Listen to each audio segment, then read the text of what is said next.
जय श्री राम भक्तों, राम राम। आज मैं आप सभी भक्तों को एक ऐसा उपाय बताऊंगा। इस उपाय से आपको पता चल सकता है कि सामने वाले में कोई देवी आता है या कोई देवता आता है या किसी में भूत प्रेत आता है। ये सब जानकारी आपको पता लग सकती है। एक छोटी सी उपाय है। इस उपाय में न किसी प्रकार का तंत्र है, न किसी प्रकार का मंत्र है।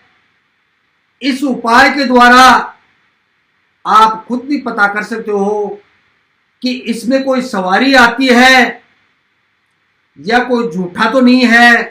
ध्यान रहे भक्तों, यह कड़वा सच है कि 100 में से 90 लोगों में किसी प्रकार की कोई सवारी नहीं आती है। उनके सामने किसी प्रकार की घरेलू समस्या होती है। घरेलू समस्या की वजह से चाहे आदमी हो चाहे कोई माता बहन हो, झूठी सवारी का नाटक करते हैं। क्योंकि मेरे को काफी लंबे समय का अनुभव है, इसीलिए मैं ताल ठोक के बोलता हूं। 100 में से 90 लोग तो झूठे होते हैं। कोई घरेलू समस्या की वजह से अपने शरीर पर सवारी का नाटक करते हैं। और 100 में से 10% ऐसे लोग होते हैं जिसमें किसी प्रकार की समस्या होती है, जैसे कोई मानसिक बीमारी हो या सच में उसमें कोई भूत प्रेत की सवारी आती है। अब आप कैसे पता करोगे कि आपके घर में किसी में मान लो भूत आता है, प्रेत आता है, कोई माताजी आती है, कोई किसी में बेरुजी आता है ना? उसमें आता है या नहीं आता है, कोई नाटक तो नहीं कर रहा है। इसके लिए आपको 2 ट्रिक बताता हूं। आपको पहला ट्रिक तो यह है, लहसुन का सेंट अपने पास में रखो। लहसुन का सेंट, ठीक है, लहसुन खाने वाला जो सब्जी में डालते हैं, ठीक है ना? लहसुन का सेंट अपने पास में रखो। जब किसी में सवारी आती है, चाहे झूठी आए चाहे सांची आए, हल्का सा लहसुन का सेंट जिसमें सवारी आ रही है उसके हल्का सा नाक के लगा दो। अगर किसी प्रकार की उसको पीड़ा होती है तो वो नाटक करता है, ठीक है? ये पहचान हो गई। अगर उसमें कोई पीड़ा होती है तो ये मान के चलो कि वो झूठा नाटक करता है। तो ऐसे भक्तों के लिए हमेशा वो सेंट अपने पास में रखो। जब भी सवारी आए उसके हल्का सा नाक का लगा दो, तो उसके प्रकार की साइकोलॉजी हो जाएगी, उसमें फिर सवारी आना बंद हो जाएगा। ये घरेलू उपाय है भूत प्रेत की जांच करने की, है ना? देवी देवता भूत प्रेत की जांच करने की, है ना? और दूसरा उपाय है कोंच की फली। आप सब जानते हो कोंच की फली, ठीक है? कोंच की एक फली आती है, जो अपने पास में रखो।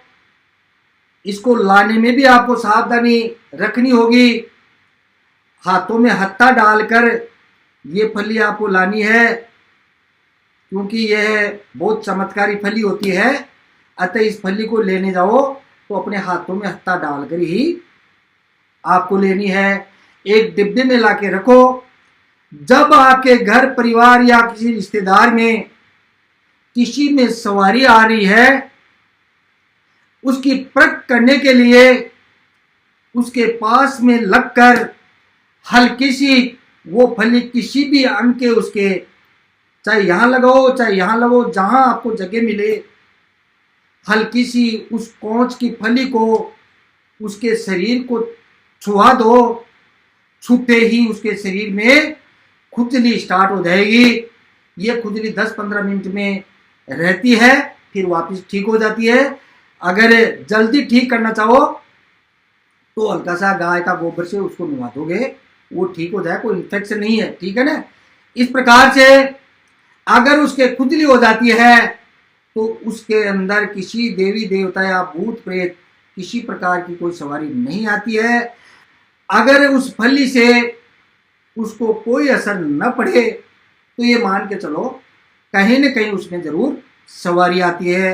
अब आप समझ गए होंगे कि 100 में से 5% लोग तो ऐसे हैं जिसको एक साइकोलॉजिकल एक बीमारी होती है, ठीक है। बीमारी की वजह से भी वो भूत प्रेत आने का एक नाटक करते हैं। ऐसे भक्तों को डॉक्टर को पास में लेके जाए, और रियल में अगर किसी में भूत आता है, प्रेत आता है या माताजी आती है, उसका समाधान आज के टाइम में मेरे जैसे मोटे मोटे माला डालकर बाबा लोग बैठे दरबार लगाकर, कोई भी ठीक नहीं कर सकता।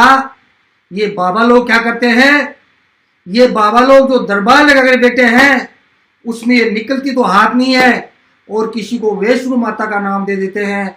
जैसे कुछ में चुड़ैल आती है या भूतनी आती है या कोई प्रेत आता है, किसी को वैष्णो माता का नाम देते हैं, किसी को भैरू का नाम देते हैं, किसी को काली माँ का नाम देते हैं। ध्यान रहे भक्तों, काली माता, हनुमान जी या अन्य किसी कोई देवता, बड़े देव किसी के शरीर पे सवारी नहीं लाते। अगर सवारी आ जाए तो शरीर फट सकता है।